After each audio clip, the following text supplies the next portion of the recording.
The discoveries that change how we think about life in the universe rarely arrive with spectacle. They don't blaze across the sky or announce themselves loudly.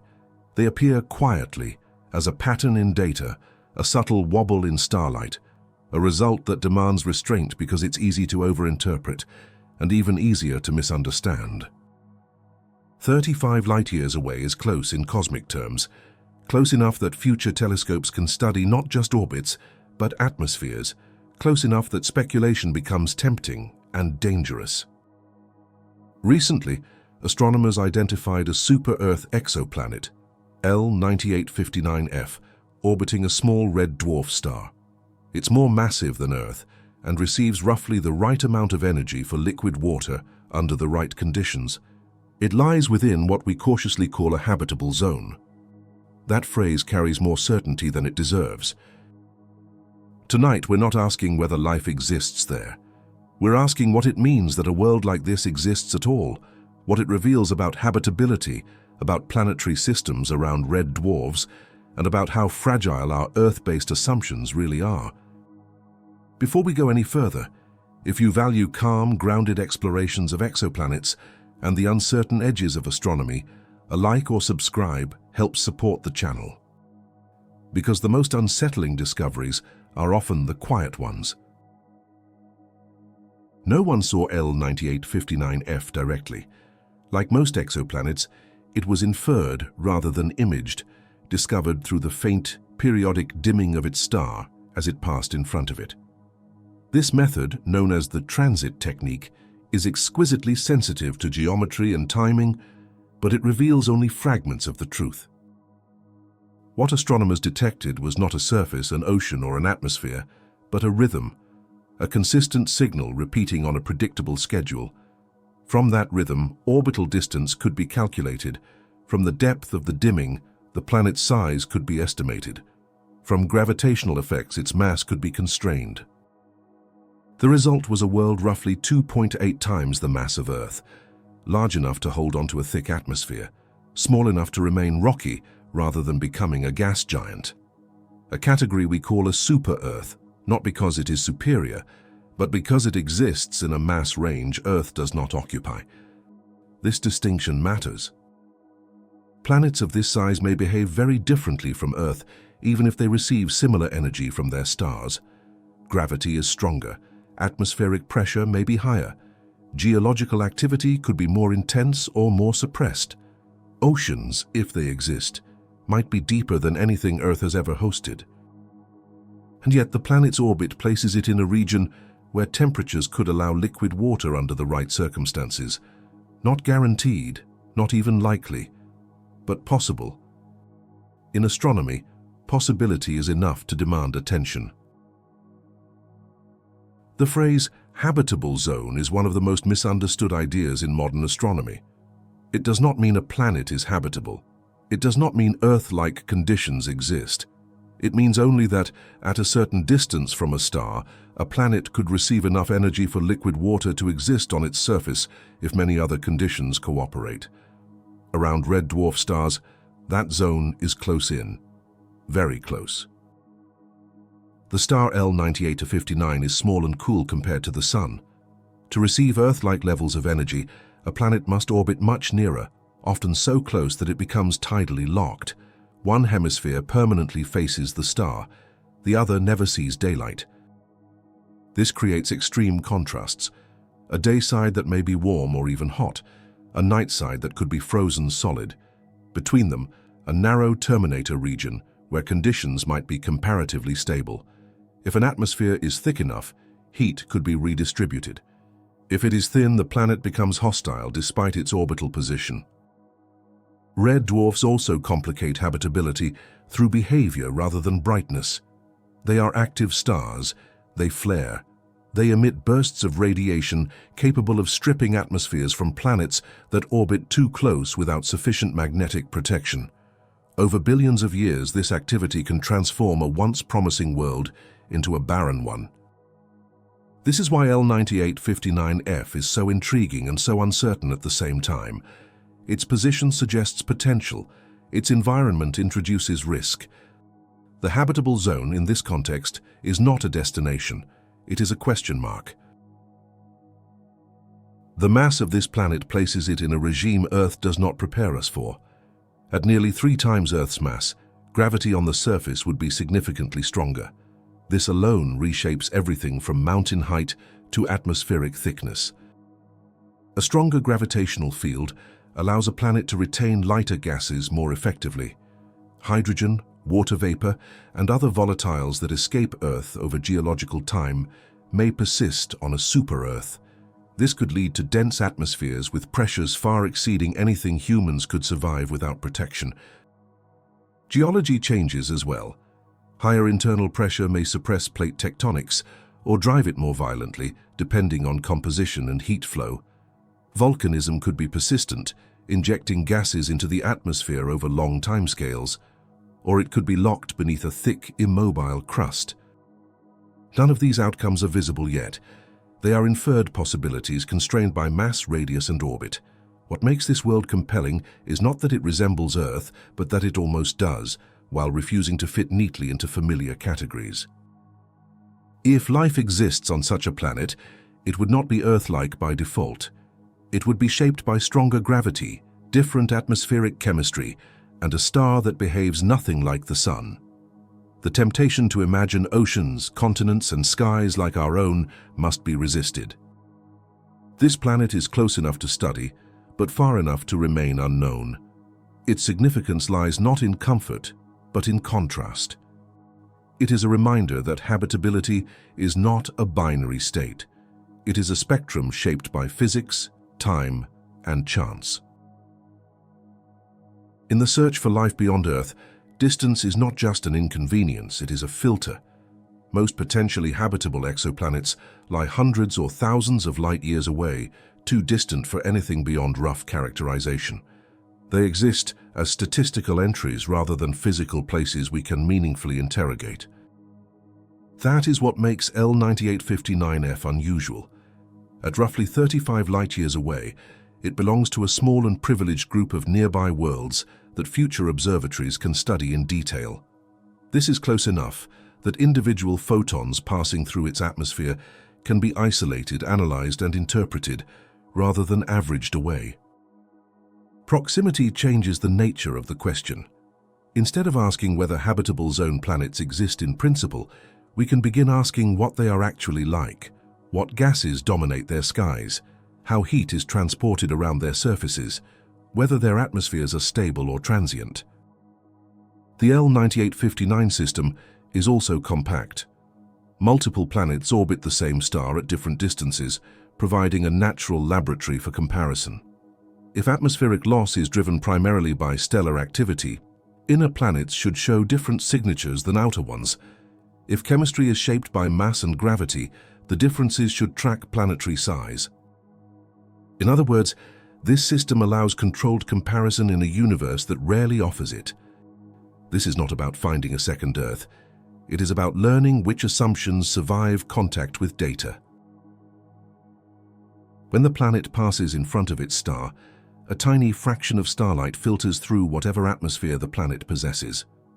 Molecules in that atmosphere absorb specific wavelengths of light, leaving behind faint fingerprints in the spectrum that reaches our telescopes. This technique, known as transmission spectroscopy, is one of the most powerful tools available for studying distant worlds. It does not show clouds or continents. It does not reveal oceans. What it reveals is chemistry. Water vapor, carbon dioxide, methane, oxygen, ozone, and other molecules each leave distinct signatures. Some are associated with habitability, some with geological activity, some, under the right conditions, with biology. Future observatories, including instruments already in operation and those still being planned, are sensitive enough to attempt this measurement for nearby super-Earths orbiting red dwarfs. The small size of the star relative to the planet makes the signal stronger. The close orbit produces frequent transits. Nature has made the experiment unusually cooperative, but interpretation is treacherous. The presence of water vapor does not guarantee oceans.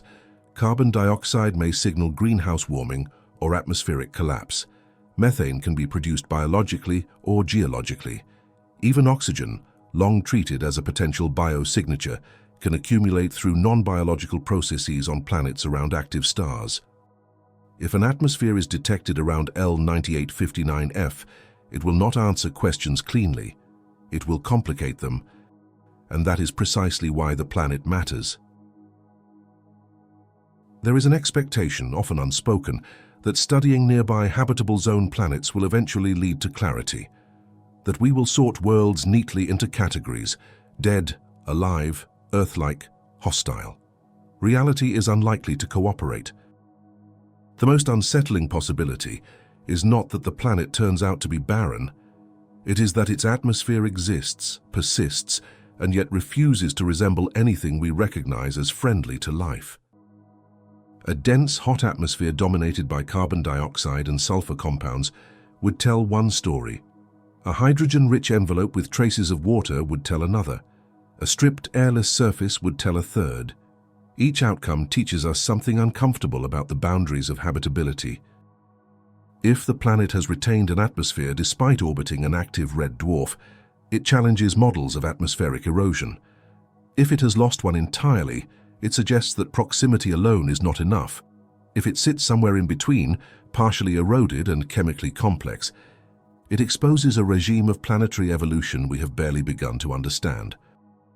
This is where the ominous tone enters naturally. Not because of danger, but because of implication. The universe may be full of worlds that almost work, worlds that hover near habitability without ever crossing into it, worlds that spend billions of years on the edge, neither dead nor alive in ways that matter to us. L9859F may be one of them. And if it is, that tells us something sobering about Earth. Not that it is common, but that it may have threaded a path through planetary parameter space that is narrower than we want to believe. Red dwarf stars are easy to overlook because they do not command attention. They are small, dim, and individually unimpressive. None are visible to the naked eye from Earth, and yet, taken together, they dominate the galaxy. Most stars in the Milky Way are red dwarfs. They burn slowly, steadily, and for trillions of years, far longer than stars like the Sun will ever survive. If longevity alone were a criterion for habitability, red dwarfs would seem ideal. They offer time on a scale that complex life might need, but time is not the only requirement. Planets in the habitable zones of red dwarfs must orbit close, exposing them to stellar flares, particle radiation, and tidal locking. These conditions are not marginal effects. They define the environment. Life, if it emerges, would do so under constant pressure from its star, not as a rare catastrophe, but as a background condition. This is why this world matters beyond its individual characteristics. It is a representative of a class of worlds that may vastly outnumber Earth-like planets around Sun-like stars. If life can persist here, then the galaxy may be more biologically rich than we imagine. If it cannot, then vast regions of planetary real estate may be quietly sterile, despite appearing promising on paper. Red dwarfs force us to confront a difficult idea. Habitability may not be evenly distributed. It may cluster around specific stellar behaviors rather than simple energy balance. The universe may provide many opportunities, but only a few that actually work. The presence of a super-Earth in the habitable zone of a nearby red dwarf does not resolve this tension. It sharpens it. Earth-sized planets occupy a surprisingly narrow slice of planetary parameter space. Slightly smaller, and a planet may lose its atmosphere. Slightly larger, and it becomes something else entirely. Super-Earths, with masses between roughly 2 and 10 times that of Earth, appear to be far more common. This suggests that Earth may not be the standard template for rocky worlds. It may be an outlier. If so, then the most typical potentially habitable planets in the galaxy are not Earth analogues at all, but worlds like L9859F. This has profound implications. Life on a super-Earth would evolve under higher gravity, thicker atmospheres, and different geological regimes. Oceans, if they exist, may be deeper and darker.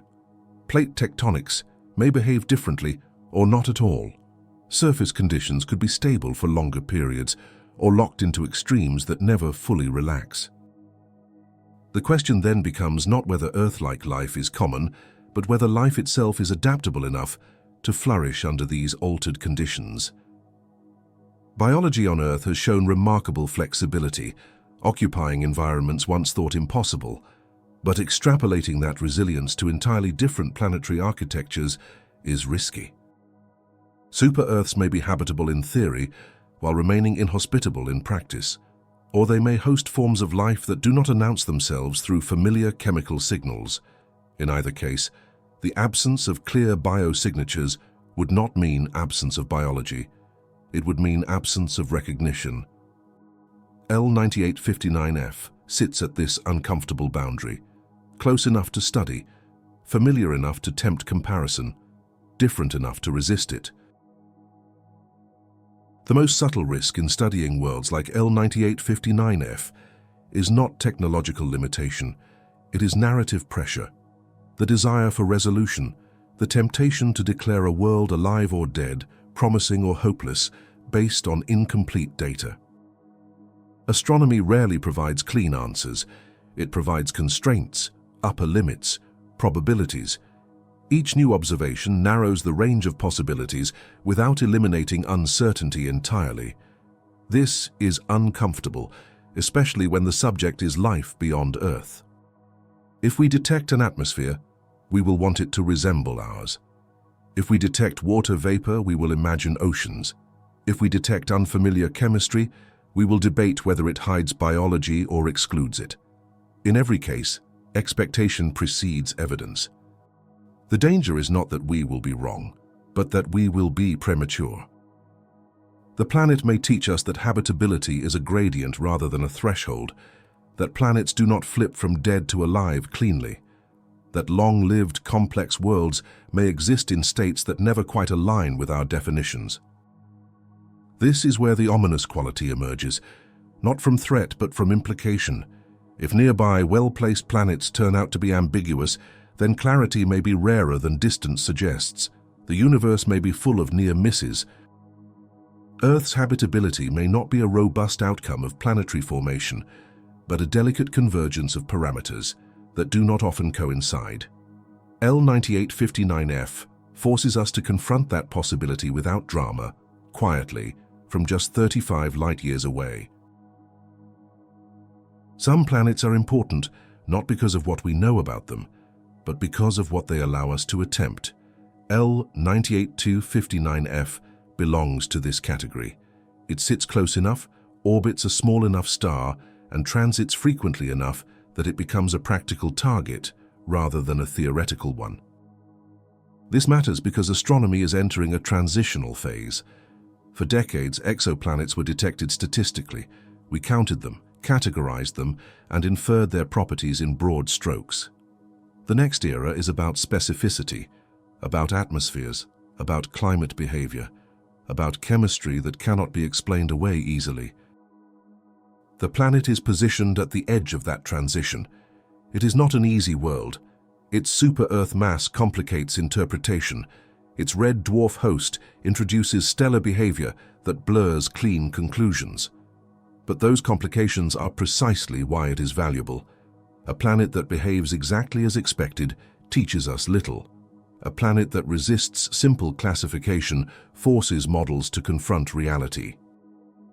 Future telescopes will not ask whether this planet is habitable in the abstract. They will ask whether it has retained an atmosphere at all, whether heat is redistributed efficiently, whether clouds mute spectral signatures, whether photochemistry driven by stellar flares dominates its climate. Each answer will remove one layer of ignorance while exposing another.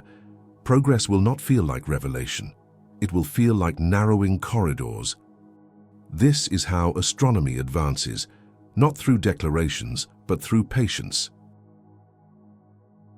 There is an unspoken assumption beneath much of the search for life beyond Earth, that Earth represents a reasonable outcome, not inevitable, but common enough to expect echoes elsewhere. Worlds like L9859F quietly challenge that comfort. Earth sits in a narrow band of planetary mass, orbital distance, stellar behavior, magnetic protection, and geological activity. It avoids tidal locking. It orbits a remarkably stable star. It maintains plate tectonics without runaway volcanism. Its atmosphere persists without becoming crushing or evaporating away. None of these conditions are guaranteed by physics alone. They are contingent outcomes. Super-Earths in habitable zones around red dwarfs may be far more common than Earth-like planets around Sun-like stars. If so, then the most typical, potentially habitable worlds in the galaxy may look nothing like home. They may exist in climates that are marginal, atmospheres that are extreme, and evolutionary pathways that never converge on complexity as we know it. If L9859F turns out to be inhospitable, despite meeting basic energetic criteria, it would not be a failure of the habitable zone concept. It would be a reminder of its limits. It would suggest that Earth's success was not simply about distance from a star, but about a rare alignment of stabilizing factors that do not often coexist. This realization does not diminish Earth. It sharpens it. The unsettling possibility is not that life is rare everywhere, but that it is rare in ways that proximity cannot solve. That even nearby worlds with promising orbits may remain silent, not because we cannot see them clearly enough, but because they never crossed the threshold we did. This world does not owe us clarity. It does not exist to confirm expectations or to comfort curiosity.